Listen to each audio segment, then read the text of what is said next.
La enseñanza que deja huella no es la que se hace de cabeza a cabeza, sino la que se hace de corazón a corazón.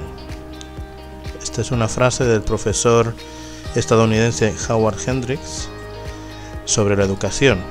Bienvenidas, bienvenidos a un capítulo más de este nuestro podcast No Comparto Odio de Fundación ACOBE.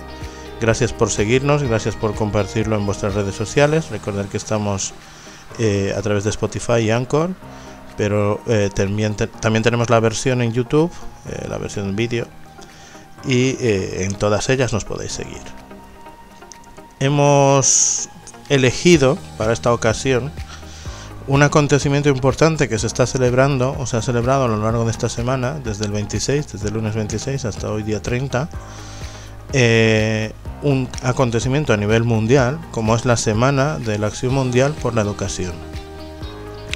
Una semana en que muchas ONGs, centros educativos, sindicatos, en muchos sectores de la sociedad a nivel mundial reivindican el derecho a la educación, el derecho a una educación igualitaria, inclusiva, y que además este año, 2021, tiene un eslogan, un lema bastante importante, como es el 1000 millones de voces.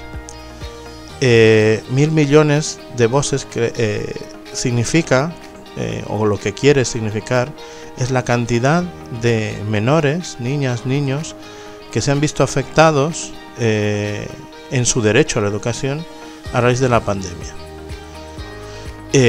A muchos se les ha negado el derecho a poder seguir educándose, no porque no hubiera implicación a lo mejor de sus profesores o los centros educativos, sino porque no tenían los medios para poder conectarse en casa y seguir, por lo tanto, educándose, formándose. Y esta es una situación que han vivido muchas de las familias con las que nosotros desde ACOBE trabajamos. Nosotros tenemos un servicio de apoyo socioeducativo, un apoyo escolar, que también se vio obligado a reinventarse, buscar una alternativa en plena pandemia, y esta alternativa no era otra que seguir a través de Internet. Pero claro, cuando estamos hablando de una familia vulnerable, con una familia en riesgo de exclusión, que a lo mejor lo único que tiene, si tiene suerte, es un móvil en casa con los datos limitados, pues este derecho a la educación, este derecho a contar con ayudas, pues se ve también muy, muy limitado. De esto queremos hablar y hemos invitado a dos personas expertas, docentes, además con muchos años de experiencia en esto, porque también han vivido en otro lugar de España unas situaciones parecidas, ellas como profesoras, y pues han tenido que buscar alternativas para asegurar que su alumnado pueda conservar ese derecho a la educación. Pero antes, para más o menos ponernos en contexto de qué es la SAME, la Semana de la Acción Mundial por la Educación, vamos a ver un vídeo muy cortito de una profesional de otra entidad, de EDUCO, que nos presenta qué es lo que busca esta semana reivindicar. Entonces vamos a pasar al vídeo y oímos lo que nos tienen que contar. La Campaña Mundial por la Educación es una alianza de diferentes actores, desde sindicatos, ONGs, centros educativos. Al final somos personas que creemos que el derecho a la educación es un derecho básico. La SAME es la Semana de Acción Mundial por la Educación, es una de esas actividades que tenemos en nuestro calendario. Es una semana en que todos los países que participamos en esta coalición salimos a la calle o a las redes y reivindicamos de manera alta y clara una educación gratuita, de calidad e inclusiva. La campaña 1000 millones de voces tiene como objetivo asegurar un aumento en la financiación pública de la educación, para así garantizar una educación de calidad inclusiva y equitativa para todos y todas. y por eso elevamos las voces de estos 1.000 millones de estudiantes que se han visto afectados por la pandemia del COVID para reclamar a los estados que aumenten la financiación pública en educación. Tiene una duración de 2 años en la que pretendemos, mediante reuniones con el gobierno y mediante movilizaciones con la sociedad civil, reclamar esa inversión en educación. Por tanto, al final esta campaña finalizará cuando realmente los estados inviertan en educación.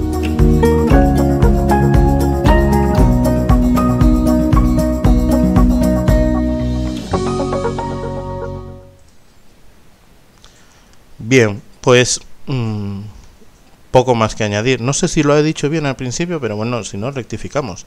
1.000 millones de voces, 1.000 millones de niños, de niñas afectados en su derecho a la educación, uno de los derechos más fundamentales que existe durante la pandemia.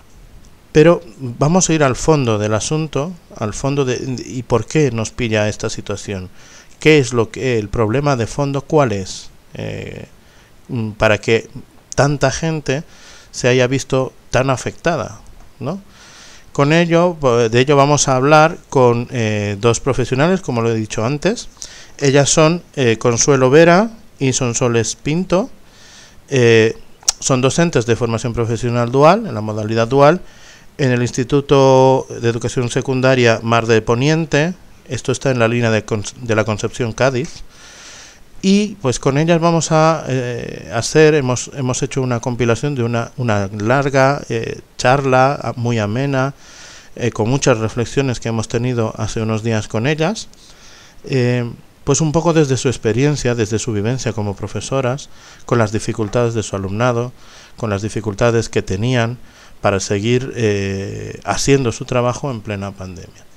Entonces vamos a dejaros con esta selección que hemos hecho de la entrevista y la conversación que hemos tenido con ellas, y luego pues haremos algunas reflexiones adicionales. Buenos días, ¿cómo estáis? Buenos días. Buenos días.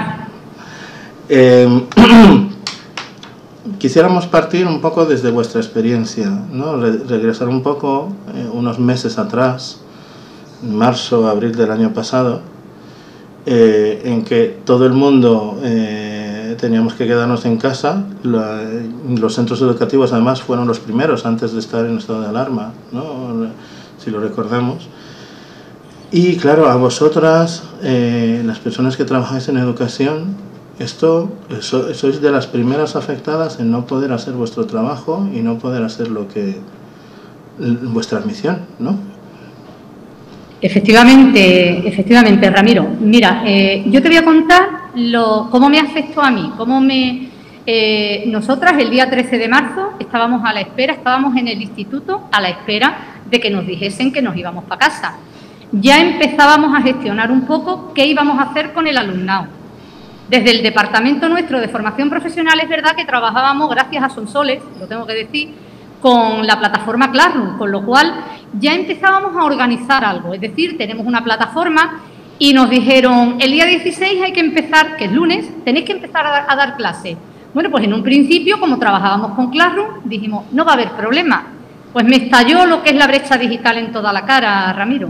Me estalló completamente cuando tengo esa misma mañana 4 toques, ni siquiera una llamada, me dieron 4 toques, 4 alumnas de primero de comercio diciéndome que ellas no se podían conectar. Pero bueno, y yo les decía, pero si tenéis móviles, y me decían, sí, con una tarjeta, que si me meto en Classroom a los 15 minutos me quedo sin tarjeta. No tenemos conexión a Internet, ni tenemos ningún dispositivo para poder conectarnos. Y ahí tuvimos que empezar ya a movernos, a ver de qué forma podíamos hacer esto. Pero el problema real fue que en mi departamento tenemos una FPB específica de servicios comerciales. Niños con multidiscapacidad y niños donde sí que había también inmigrantes, donde no tenían absolutamente nada, ni móviles, ni tarjetas, ni nada, ni internet en casa, ni dispositivos, absolutamente nada. Y los profesores que impartían clase en ese tipo de nivel, Sonsoles, Mari, Miguel Ángel Muñoz, tuvieron que buscarse la vida con sus propios medios, con horas, de una forma brutal, porque son alumnados que para poder trabajar tienen que visualizarlo todo, y ahí es donde a nosotros se nos presentó realmente el problema. Y ahí es donde realmente el alma te arañaba, porque decía, pero ¿cómo puedo hacerlo con estos niños? Te digo que Sonsol es la persona más cualificada porque es el alma de la específica aquí en el centro, y lo digo, ella no quiere que lo diga, pero vamos, lo digo de verdad, y trabajaron de una forma brutal para que esos niños pudieran tener medios, pudieran tener formas de trabajar con ellos y que pudiesen seguir adelante. Porque te voy a decir una cosa, sí se perdieron algunos alumnos en el camino, ¿eh?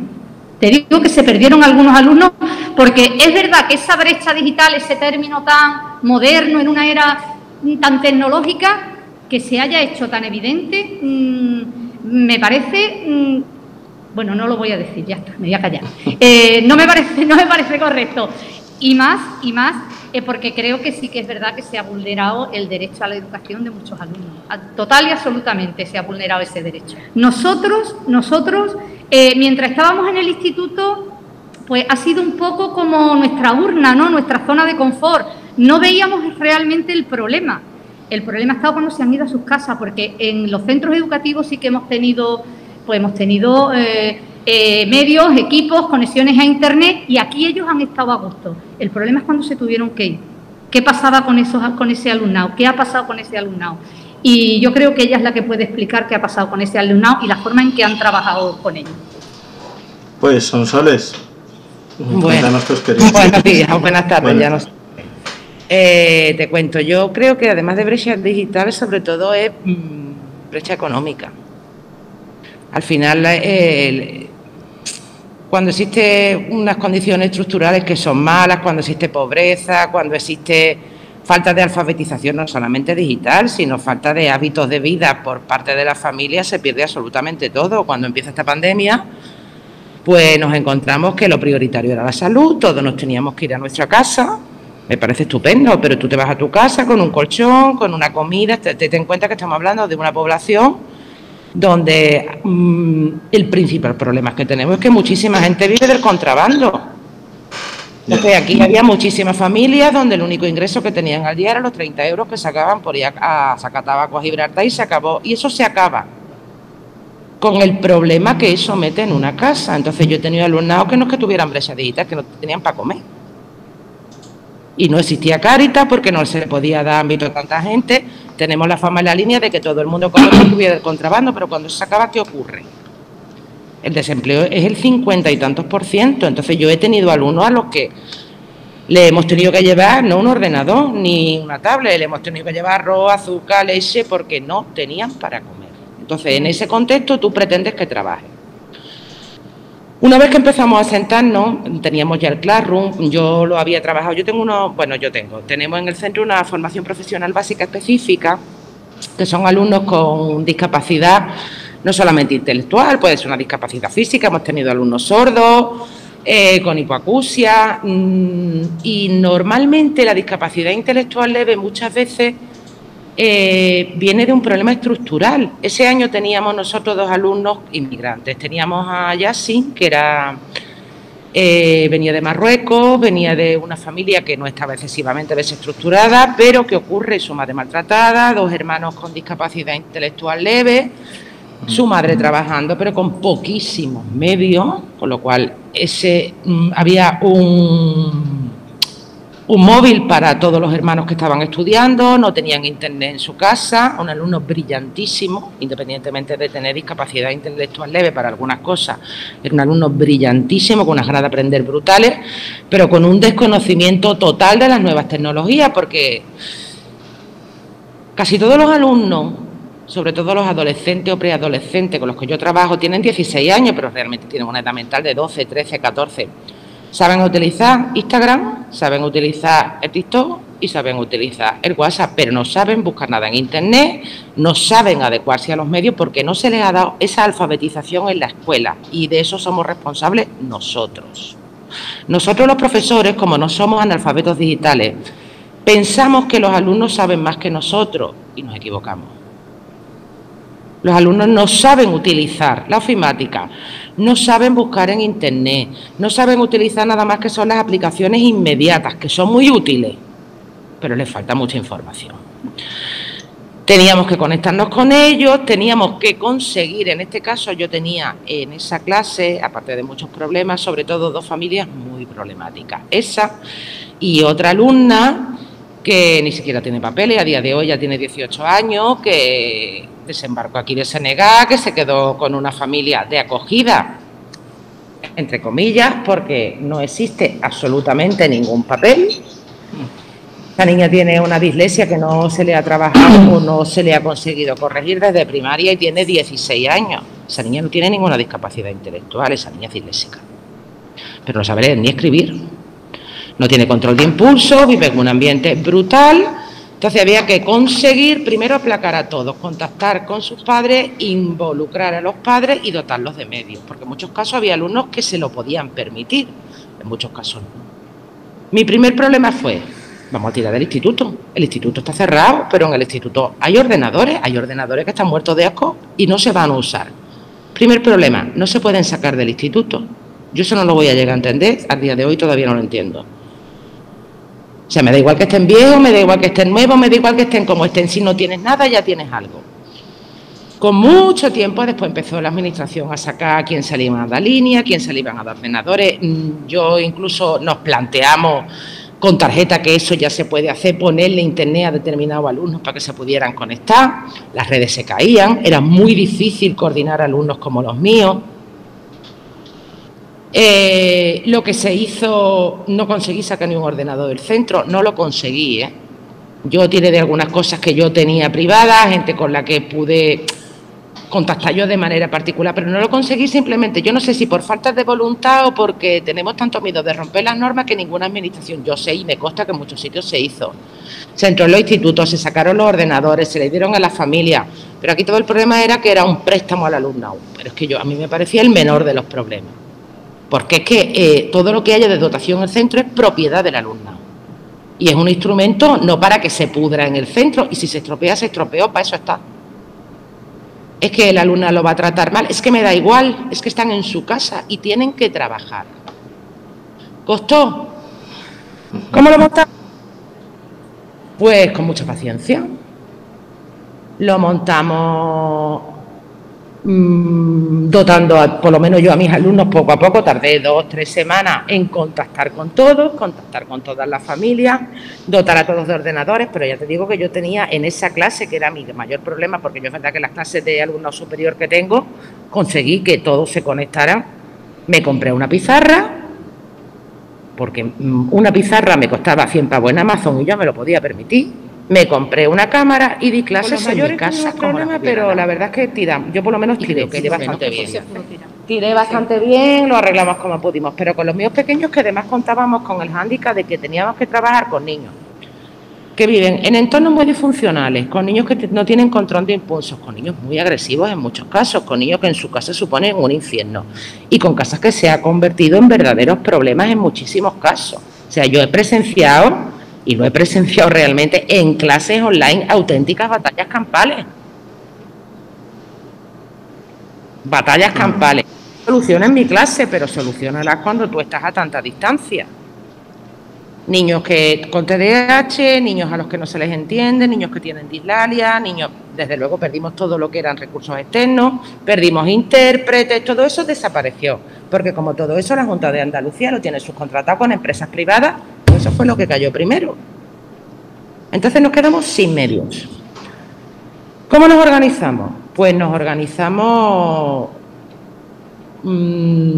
trabajando habilidades para la vida adulta. Le dimos la vuelta a la tortilla y los tuvimos entretenidos en su casa durante muchísimo tiempo, porque yo tengo la gran suerte de que yo hago una formación profesional, con lo cual yo trabajo en un taller.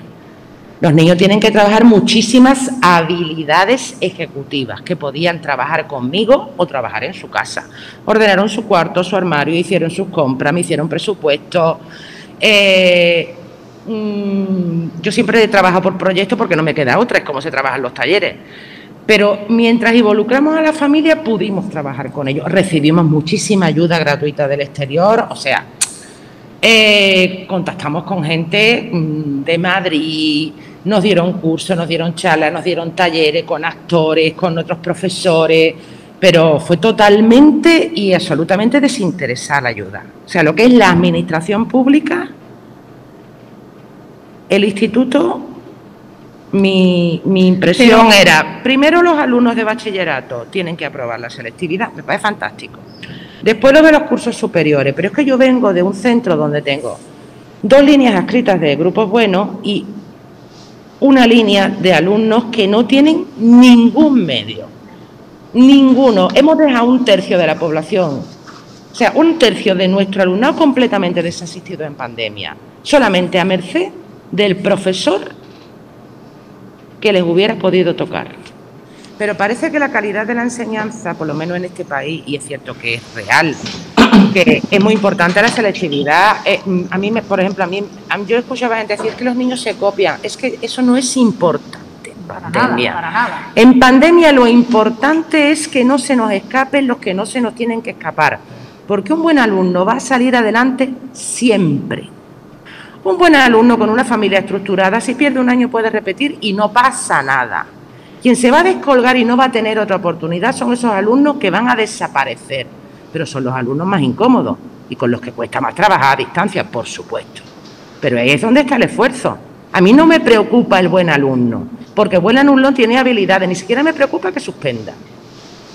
Me preocupa el alumno que se va a descolgar de esto, porque además ese alumno no tiene nada más que un entorno de socialización normal en la escuela. Y esa sí era nuestra responsabilidad, enganchar a ese alumnado. Pero es que en España tenemos a mucha gente y cada vez más niños, sobre todo, en riesgo de pobreza extrema y en riesgo de exclusión real. Y los adultos somos responsables de eso. Sufrí muchas frustraciones en pandemia, pero también me llevo muchas satisfacciones de la pandemia. Porque es cierto que yo he sacado de mi alumnado cosas que pensé que nunca sacaría. Y eso lo ha empoderado de una manera brutal a ellos mismos. Yo tuve un grupo de segundos de niños con muchísimos problemas de conducta, con problemas de discapacidad, y he conseguido enrolarlos, he conseguido enrolar a la familia en mayor o menor medida, conseguí tiras de hecho y que hicieran un trabajo excelente. Y eso es mérito suyo, porque trabajaban solo. A ver, si una clase no se daba en 1 hora, se daba en 4. Yo había días que llegaban a las 3:30 de la tarde y ya es que me decía, mira, me voy a encender un cigarro, me voy a beber un tinto porque es que me voy a tirar del tajo con alguno. Pero allí estaban. Y si ellos tiraban, yo tiraba. Y han tirado. Console, las 3:30 y las 9 de la noche y las 10 de la noche muchas veces, tirando de esos niños. Pero que es también cierto que, a ver, pensamos, yo me pongo en el lugar del menor que se encuentra desasistido en su casa, de una familia con unas deficiencias estructurales que no pone en valor lo que estamos haciendo desde aquí, que eso nos costó a nosotros mucho. Citar a los padres, porque cuando yo tengo que trabajar con un alumno que yo le exigía que saliera a comprar, que hiciera un presupuesto, que ordenase su cuarto. Hay familias donde no hay un cuarto, donde no, los niños no hacen, y todo eso lo tenían que grabar, las familias tenían que colaborar. Yo creo que fue pedagógico para ellos y para nosotros. Yo creo que si trabajásemos todos a una, sí podíamos encontrar una solución, pero hay que tener intencionalidad y no la hay.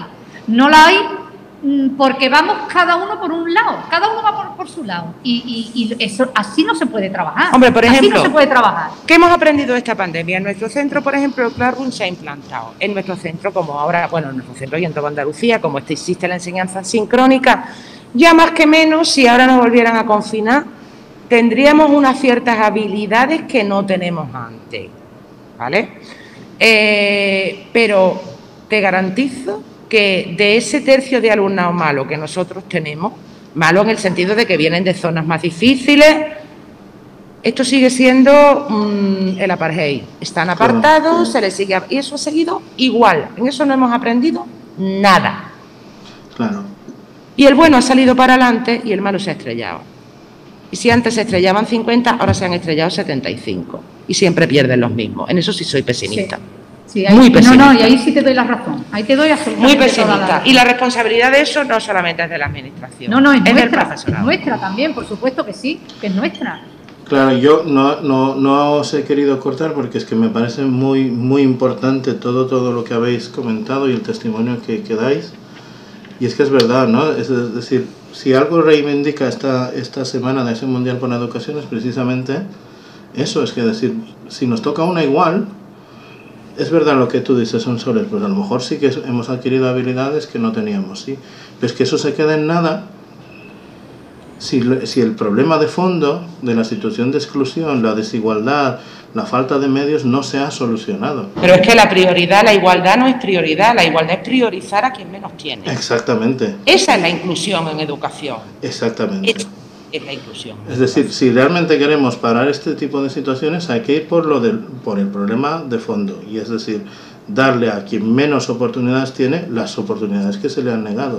Igual, porque lo que es una falta de respeto, claro, y eso es lo que ha ocurrido. Claro, igual si estas familias, en este caso en La Línea, por ejemplo, pero podríamos hablar en una situación a lo mejor algo parecida en algunos barrios de aquí de Madrid. Es decir, bueno, si estas familias tú les das otras opciones, o tú les das una forma de vida o de tal, o hay otro, no sé, ahora yo no puedo decir exactamente un programa específico, pero algo que les permita salir de la situación en la que se encuentran, igual estaríamos hablando de aquí a unos años un cambio de actitud y un poner en valor. En cualquier país que de Centroamérica, en Guatemala, en Honduras, todo este parón, estos países empezaron a salir un poco de la pobreza porque la educación fue más inclusiva durante una década. Todo eso se ha perdido en un año, claro, en que los niños no han ido a la escuela. Si no hay educación no hay absolutamente nada, y es muy hipócrita por parte de los españoles. Nosotros necesitamos la población emigrante, la necesitamos para comer, porque son los que cotizan, son los que trabajan, porque somos una población envejecida y porque los españoles durante décadas hay muchos trabajos que no hemos querido hacer. Y el emigrante de segunda generación es tan español como yo, tiene el mismo derecho a la educación que mi hijo o que mi hija, pero es una cuestión de falta de respeto. Sí. Y sobre todo por parte de los adultos, que utilizamos a esa gente, vienen aquí, viven aquí, trabajan aquí, cotizan aquí y tienen todo el derecho a que sus hijos reciban la misma educación o mejor que los nuestros, porque parten de una base peor. Es que esa es la igualdad de oportunidades, vamos a ver. La primaria yo creo que se trabaja mejor, a lo mejor me equivoco, pero al niño pequeño se le ve como poco peligro. Cuando llega a la adolescencia, el adolescente puede ser una bomba de relojería. Se le trata como un semiadulto, pero siempre para lo malo, en los casos de los niños de colectivo en riesgo de exclusión.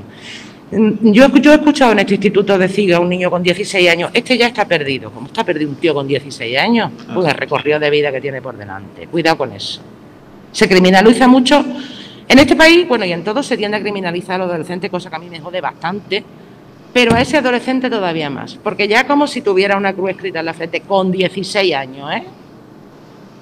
Sí, es que hay además determinados esos sectores políticos que se encargan de hacer eso, ¿no? Directamente. Aquí, hace unos días, tenemos que de hecho lo hemos publicado nosotros, el ejemplo del cartel de propaganda en la campaña de un partido político que directamente criminaliza a los menores extranjeros no acompañados y además pone un bulo como que se gasta más de 4.000, casi 5.000 euros en él, comparándolo con la pensión de una señora mayor.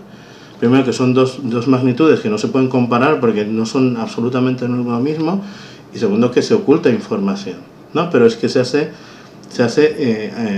con la clara intención de poner a la gente en contra de estos menores, y nunca utilizan, las entidades que trabajamos en el sector social, decimos, se ha desvirtuado o se ha mal utilizado el término MENA para deshumanizar. Ahora se utiliza para deshumanizar e invisibilizar que se trata de menores, es que son niños. No son. Sí, pero son niños los que además... Claro. Fíjate, yo también lo detectaba aquí porque nosotros también tenemos niños que vienen de casas de acogida, niños que han tenido infancias muy jodidas, y parece, y yo lo detesto y además a mí se me da una pena enorme, y yo tengo 2 hijos, parece que se les exige en situaciones como esta o en situaciones límite que sean más responsables que el resto de los adolescentes. ¿Por qué? Claro. ¿Por qué? Es que encima ya se tienen que colgar esa mochila, encima. Es que encima de que no tienes nada y estás jodido, parece que tienes que tener un comportamiento más ejemplar que otro niño con 16 años, que será el mío y hará todas las idioteces que hicimos tú y yo con 16 años, porque es que tienen 16 años, señor. Hemos hablado de brecha digital, que realmente es, lo habéis dicho, es brecha económica, brecha social. Si eso no existiera, la brecha digital tampoco existiría.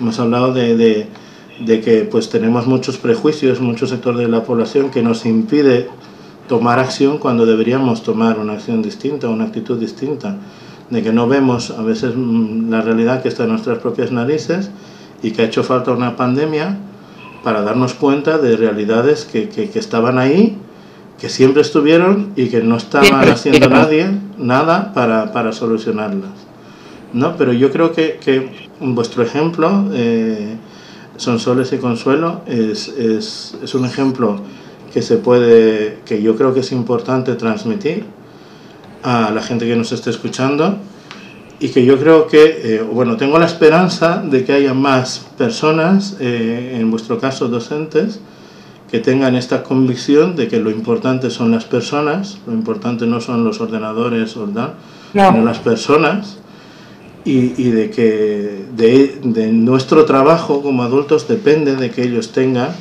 pues una educación realmente inclusiva, realmente igualitaria, y que sirva para que a próximas generaciones no les tenga que pasar esto que hemos vivido nosotros, ¿no? Entonces, yo creo que vuestro trabajo desde la docencia es muy importante, y yo agradezco, seguramente como las familias en las que estáis, o los menores con los que trabajáis, toda vuestra implicación. Y nada más que me queda que animaros a continuar en esa línea, en esa lucha. Nosotros, como ya sabéis, desde COBE pues compartimos esa forma de pensar, de que las personas siempre están antes. Y ojalá podamos en otra oportunidad hablar de que pues hemos conseguido que algo, por lo menos algo, cambie o mejore. Si hemos conseguido que la situación de estos menores mejore, es algo de lo que nos podemos sentir orgullosas, orgullosos, pero yo creo que las responsabilidades de fondo, que es a donde pretendemos llegar, las tienen que asumir las administraciones y decir, pues ahora es momento de que, ahora que todo esto se ha visto, de o hacemos algo o es que esto se va a venir para abajo. Pero tienen que asumir si nosotros nos implicamos, Ramiro. Si no hay implicación por parte de nuestro colectivo, no podemos hacer llegar eso a la administración. Exacto. O sea, es verdad que hay poquitas voces, pero esas voces tienen que gritar mucho. Si no, ¿cómo se va a enterar la administración de lo que está pasando? O sea, la administración tenemos que zarandearla nosotros. Y por desgracia es verdad que todavía hay pocos gritos. Pero bueno, yo espero que cada vez haya más. Pues que este podcast se convierta en un altavoz de esto que dices, Consuelo, y que ojalá lo escuche muchísima gente, que a lo mejor ha estado dudando o tiene la convicción, pero que tenía un poco de miedo a tomar partido o a tomar acción, y que sirva para movilizar a la gente a que tome partido. En ACOBE tenemos un lema que nos gusta mucho repetir muchas veces, y decimos: el mundo puede cambiar, pero no va a cambiar solo. Luego. Además de verdad. Si no nos implicamos, nada de esto va a cambiar. Y es lo que tú dices perfectamente, Consuelo, que yo creo que resume un poco. Hay que implicarse, hay que tomar partido, hay que exigir a quien hay que exigir que tome las medidas para que esto no vuelva a suceder.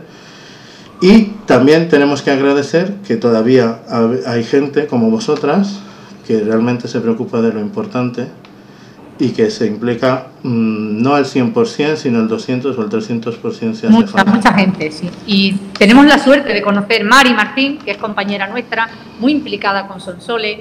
El año pasado David, Asun, compañeros que se implicaron al 100%, no, más todavía. Y por eso te digo que sí que hay que ser positivo. Pues desde Fundación ACOBE, por favor, hacerle llegar a vuestros compañeros toda nuestra admiración, respeto y agradecimiento por el trabajo que hacéis. Yo no me queda más que agradeceros, Sonsoles, Consuelo, porque no has tenido que interrumpir interrumpir mucho. Voy a clase. Es que Sonsoles se tiene que ir a clase. Sí, pues muchas gracias, Sonsoles. Gracias de verdad, ha sido muy, muy, muy rico lo que habéis dicho. Pues me alegro mucho. Y espero que tenga un buen impacto. Bien, pues estas eran las reflexiones de Consuelo y Sonsoles. Muchas muy importantes, muchas muy interesantes. Y como hemos dicho en la entrevista, es importante o es muy, muy positivo saber que aún quedan personas que entienden que lo realmente importante somos las personas, no lo adicional.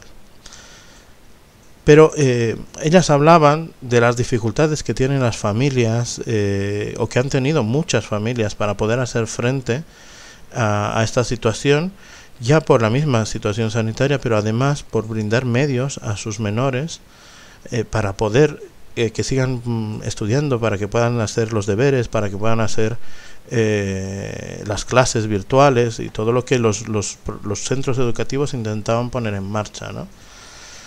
De esto, lamentablemente, teníamos un par de entrevistas con dos personas, ellas son Petronila y Mariela, que han estado con nosotros aquí, que hemos charlado con ellas de forma muy amena y nos han contado también su experiencia, y un fallo técnico en los archivos y en nuestra cámara pues ha hecho que perdamos lamentablemente ese registro. Pero no quiero que se quede en vano, o sea, no quiero que ese esfuerzo que ellas han hecho de contarnos se quede en nada. Y sí que quisiera transmitiros un poco de las ideas centrales que ellas nos contaron. Mariela es madre de una niña, Petronila tiene dos. Ambas enviaban a sus peques a nuestro servicio de apoyo escolar. Hasta ahí todo bien. No eran menores con alguna dificultad especial en cuanto a aprendizaje, más que aquel pues de que son pues, hijas de personas inmigrantes, que pues a lo mejor no es que no cuenten con el apoyo de la madre en casa. Bueno, ambas, esto hay que decirlo, ambas son madres solas con sus menores. Y no es que no cuenten con el apoyo de las menores para continuar estudiando, sino que a lo mejor pues las madres tienen ciertas limitaciones, ya no solamente de conocimientos, que puede ser más o menos, sino de tiempo. A ellas les pidió que la pandemia provocó en ambos casos pues que tuvieran que dejar de trabajar, pero ya no solamente dejar de trabajar para pasar un ERTE, sino que en el caso de Mariana, por ejemplo, pues sin trabajo directamente. En el caso de Petronila, pues había conseguido apenas un trabajo de unas cuantas horas y se fue a un ERTE con un sueldo, o un ERTE, vamos a decir, una prestación pues de 200 euros. En ambos casos sí que tuvieron la suerte de contar con algún familiar o alguna persona que podía ayudarles. Bueno, en el caso de Petronila eran tres, porque era ella y sus dos hijos.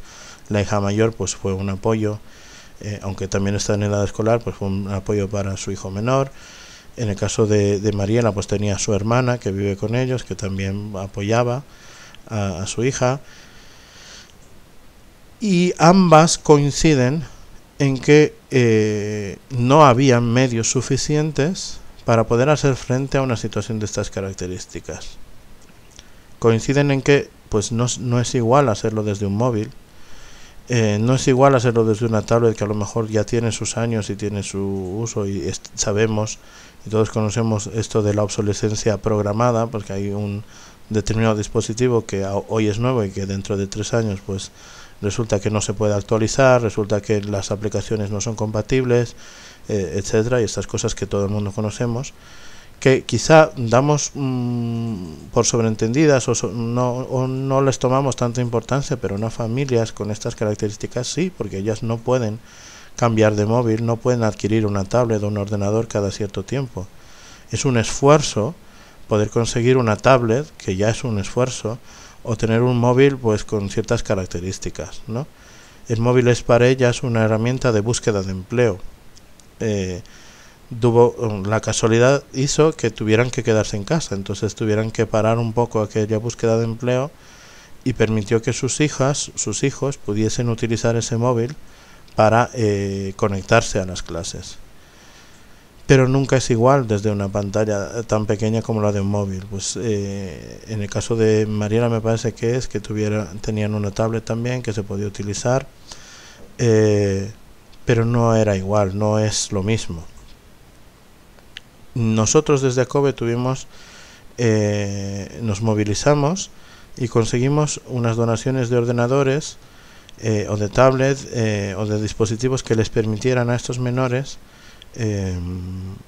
poder hacer frente a esta situación. Conseguimos algunas, nuevamente gracias a las personas que nos habéis facilitado esta acción, y con ello estas menores y otros más pudieron pues hacer frente de forma un poco más eficaz a lo que eran sus clases online. Pero ¿dónde está el problema? Y en esto Sonsoles y Consuelo pues dan en el clavo. El problema es de estructura, el problema es la pobreza, el problema es la exclusión. El problema es que si estas mujeres, las dos, Petronila y Mariela, hubiesen tenido trabajo, un trabajo digno, un trabajo bien pagado, seguramente podían haberse permitido adquirir un portátil si no lo tenían, o una tablet, tener una conexión de internet, que por suerte sí la tenían, un poco más que les permita mejor conexión y por lo tanto garantizar a sus menores esta situación. El problema es que no los tenían, que tuvieron que acudir a ayudas para, en este caso nuestra, para poder ver si había alguna opción de tener algún dispositivo que les permita a sus hijos seguir conectados a clase. Ambas coinciden en que no se trata de pedir ayudas, no se trata de que queremos vivir de ayudas. Petronila además lo decía muy enfáticamente, es decir, yo nunca en la vida he tenido que solicitar una ayuda. Lo que hemos hecho es pedir una vez una ayuda en esta situación porque no se podía sostener, porque no había trabajo, el ERTE apenas eran 200 euros y no se podía sostener más. Pero no es fácil, y ella lo decía, no es fácil que te concedan una ayuda. Esto contrasta mucho con determinados sectores que dicen muy abiertamente, además, y por eso hemos elegido este tema, de que para las personas inmigrantes como que hay ayudas ya predeterminadas que se entregan prácticamente de forma automática. Esto no es verdad, esto es un bulo. Y lo que genera es pues que otra parte de nuestra sociedad pues tenga un resentimiento y se genera poco a poco discursos de odio. Es decir, no es verdad que una persona inmigrante por su condición de inmigrante tenga ayudas o le favorezcan ayudas determinadas, y no lo ha sido en el caso de la pandemia por el COVID. No ha sido esto así.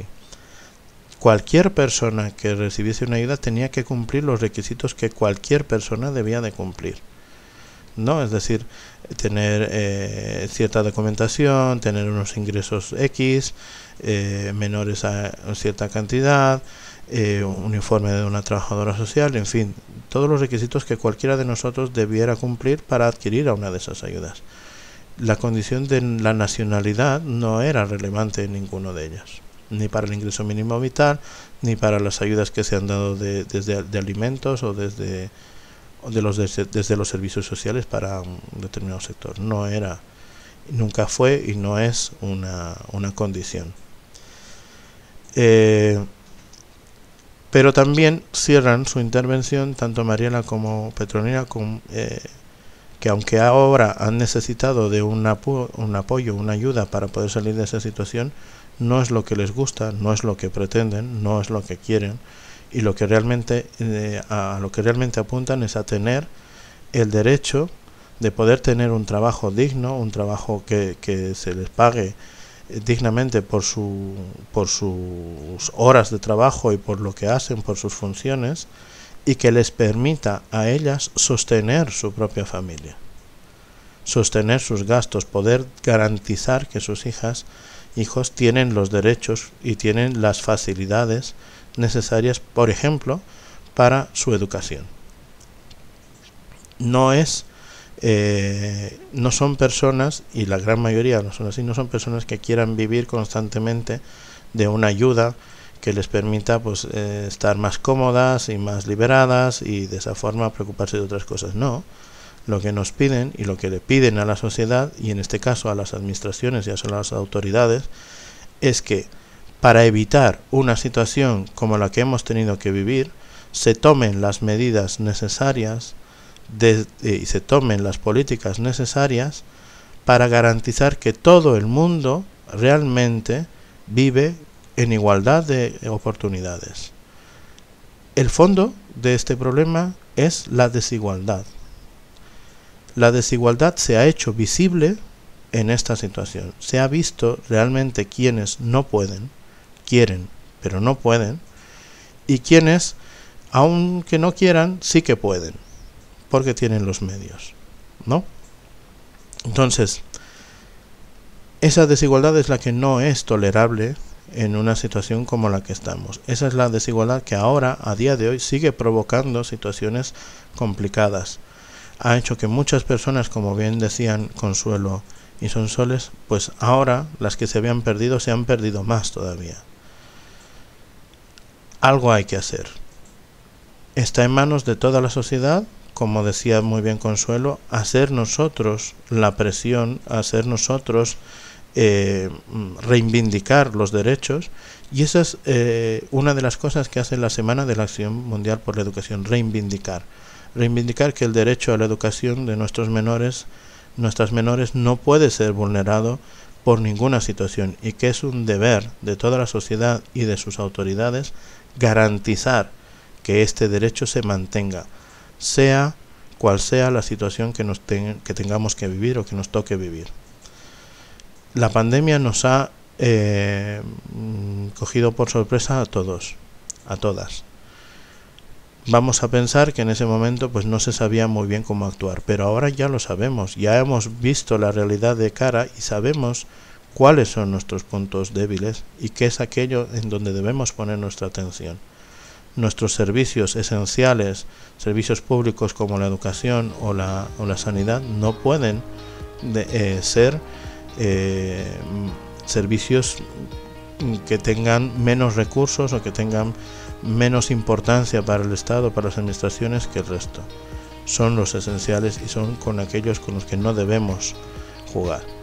Y esta es la reivindicación que queremos también desde ACOBE compartir, y creemos que es una buena forma a través de este podcast compartir con ustedes estas ideas que tenemos, y que si coincidís con ellas pues os invitamos a compartir este vídeo, este podcast, este audio en vuestras redes, o comentarlo simplemente con las personas que más allegadas que tengáis, y que, como decimos en la entrevista con Consuelo y con Sonsoles, tomemos partido. Las cosas pueden cambiar, el mundo puede cambiar, pero hace falta que nos impliquemos. Si no lo hacemos, nada va a cambiar, y si nos pilla una situación parecida, vamos a estar todavía peor. Tenemos que movilizarnos, tenemos que movernos, tenemos que tomar partido y no mirar simplemente desde nuestra comodidad la situación que otros tienen que pasar, porque en algún momento podría pasarnos a nosotros. Bien, hasta aquí nuestro podcast de hoy. Os agradezco mucho por haberos quedado y haber visto todo el podcast. Os invito a que sigáis pendientes de nuestras redes sociales, en Twitter, en Instagram o en Facebook y en YouTube, para que os enteréis de nuevos capítulos de nuestro podcast, nuevas publicaciones que hacemos. Sabéis que tenemos un apartado en el que pues vamos detectando bulos y los vamos desmontando, bulos que generen o noticias que generen odio o intolerancia, pues las tenemos nuevas entradas en nuestra página web sobre eso, sobre pues cosas o situaciones recientes que han sucedido. Así que os invitamos también a entrar a nuestra página web www.acobe.org, buscad el apartado No comparto odio y encontraréis toda la información relativa a los podcasts, a las campañas de sensibilización que hacemos mensualmente y a las noticias que generan odio que desmontamos y que argumentamos también ahí. Muchas gracias, seguidnos, ya sabéis, darle a la campanita para que os notifique YouTube que tenemos un nuevo vídeo y compartirlo con toda la gente que queráis. Muchas gracias y hasta el siguiente capítulo de nuestro podcast No Comparto Odio. Adiós.